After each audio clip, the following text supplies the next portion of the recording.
We're off the rails. Now we are trains ourselves.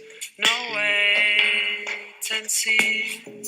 Hello and welcome to this, our first lesson for scaffolding. And this is our Rails course for Rails Mastery. So, scaffolding allows us to build resources quickly. It is a command that we put into our terminal, which I can show you in a moment, and it gives us the start of a fully functioning web app. So, this is excellent for prototyping, and one of the reasons why Rails is so popular. It gives us an entry point for the creation of applications for the web. So we can look at our scaffolding generator, and this is after using, so say we want to make an app about books, we do Rails new books, and that creates lots of files for us. We then do Rails generate, or Rails G, scaffold, book, title, author, year for different parts of information on the book that we want to include. The resource is a model. It creates this Rails generate creates a model and various routes and views for that, and also creates. We also mention our column names and types such as title, author, year, and integer. String is default, so title and author are string, so they're short text entries in our database, they will be, and year is an integer, so we had to specify that directly. So then we need to make a database. We can use our local database, SQLite, which we are given with Rails automatically, and we do that through a rake task, rake db migrate. This isn't a Rails task, so this creates a job using the Rails environment. That's what rake does. It's a Ruby make task. And rakedb migrate runs all the outstanding migrations for the project. So it allows us to create a database through the schema.rb in our, it puts into the schema.rb in our Rails app, which then directs the Rails database.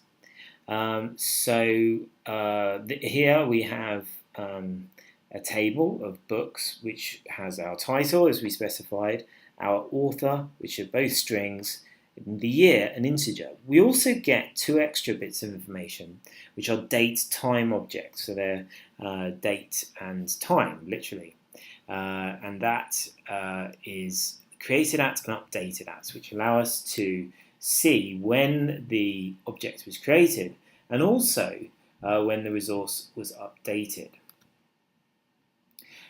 Then we can run Rails S or Rails Server, and this allows us to go on our Chrome and look at localhost 3000, which is where Rails S automatically runs, and we see on /books our books title, author, year, and also books new allows us to create a new book. So here I've created one which is then added to our index page, which is Ruby on Rails tutorial Michael Hartle 2012.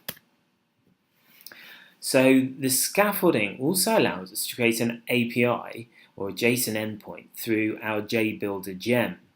This replaces the old format of respond to do format.json, which was a rather convoluted way to create our JSON data from our book model.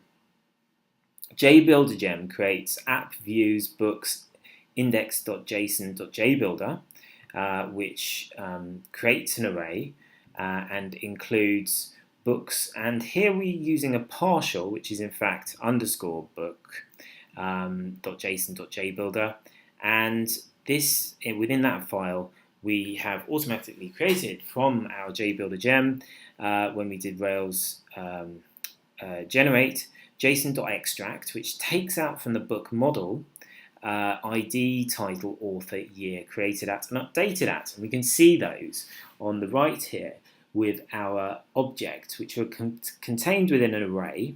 And at the bottom, json.url book URL shows us the URL for the particular book that's being referred to.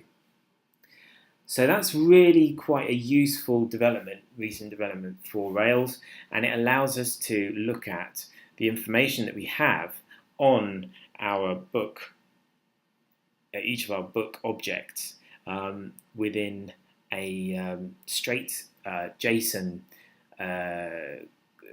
addition to our URL.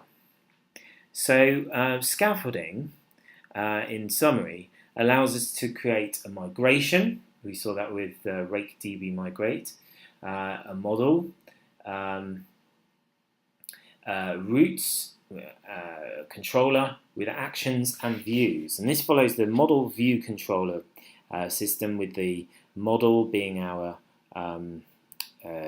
book and the data that we want to keep on it, the routes being the different places we want to go to on our URL, and the controller, which actually has actions directing us to different views in our static files, which are also kept in the views folder under app in our Rails app. So also we get we can also, through our JBuilder gem, get JSON responses. So that's an overview of scaffolding. Next time we're going to look at SQL in more depth.